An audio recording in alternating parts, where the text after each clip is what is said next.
আমার মা আমাকে বাড়ি থেকে বের করার পরে যত ফকির দেখতেন, ফকিরের হাতে ভিক্ষা দেওয়ার পরে বলতেন, আমার ছেলেটা বাইরে আছে, দোয়া করিও।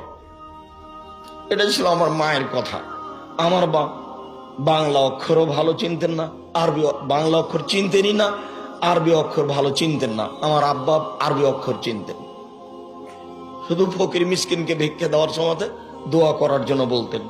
আমি বলেছি, আমার মা যখন আমাকে পাঠায় পশ্চিমে, খালি বলতো যে পশ্চিম গেলে, উত্তরপ্রদেশ গেলে বড় আলেম হওয়া যায়। পশ্চিম উত্তর মানে উত্তরপ্রদেশ মানে মৌলানা ইউসুফ মাদানি, উর্দু ভাষায় যিনি বক্তব্য দিলেন, ইনি হচ্ছেন জামিয়া সালাফে বানারস, উত্তরপ্রদেশ।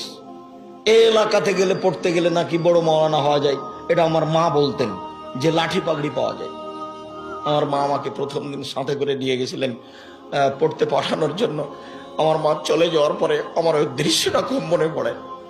যেদিন আমি দেশ ছেড়ে ইন্ডিয়া চলে যাই, সেদিন আমি সকালে বলেছিলাম, মা আমি ইন্ডিয়া চলে গেলাম। আমি পায়ের স্যান্ডেল দুটা খুলে দিলাম, আমার পকেটে একটা কলম ছিল, চাল, খড়ের চাল এভাবে গঁজে দিয়ে আমি চলে গেলাম। তখন আমার মায়ের হাতে আটা লেগেছিল। আমার মা রুটি বানাবে, চাঁপাইনবাবগঞ্জের মানুষ, সেই জন্য প্রস্তুতি নিয়েছে। তা আমার মা আমাকে বলছে, যাস না, পুলিশে ধরে নেবে, পুলিশে ধরে নেবে, মারবে, যাস না। আমি এভাবে আমার মা বলতে থাকলো আর আমি চলতে থাকলাম।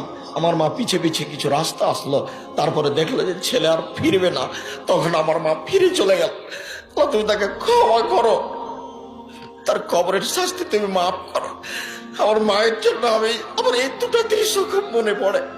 তুমি আমার মাকে ক্ষমা করো, আমার বাপ ক্ষমা করো। আমার বাপ যখন আমাকে আগাতে আসতো, ফিরে যাওয়ার সময় দুই চোখের পানি ঝরঝর করে ঝরত। আমার মারছে, আমার বাপ নরম মানুষ। আমার মা খুব শক্ত মানুষ বাড়ি থেকে পাঠানোর ব্যাপারে। আমি একদিন প্রতিষ্ঠান যাব না বলে নদীতে সাঁতার দিয়েছি, অনেকক্ষণ দেরি করে এসেছি। তা আমার মা ভাত রান্না করে রেডি করে নিয়ে বসে আছে। তো বলছে আমাকে খাইয়ে নিয়ে বের হ, আজকে যাব না। না যেতে হবে, না যা, আজকে যেতে হবে, না যাব না। তো আমি খেতে বসেছি, যখন বারবার বলছে যেতে হবে, তখন আমি বলছি ভাত খাবো না। খাস না। এবার আমি উঠে গেছি, উঠে গিয়ে ব্যাগ নিয়ে বের হচ্ছি, বলে টাকা নে। তো আমি টাকা নিব না, বলে নিস না, তুই যা। খেলামও না, টাকাও নিলাম না, বের হয়ে চলে গেলাম। আমার মা একটু নরম হলো না, যা, যেতেই হবে। 3 বছর পরে যখন ফিরে আসলাম, তখন আমার মা আঁচল দিয়ে মুখ মুছিয়ে বলছে, আরো যে 2 বছর বাকি আছে, আলী কেন? এটা আমার মায়ের প্রথম কথা। জানি না কিভাবে তারা আল্লাহকে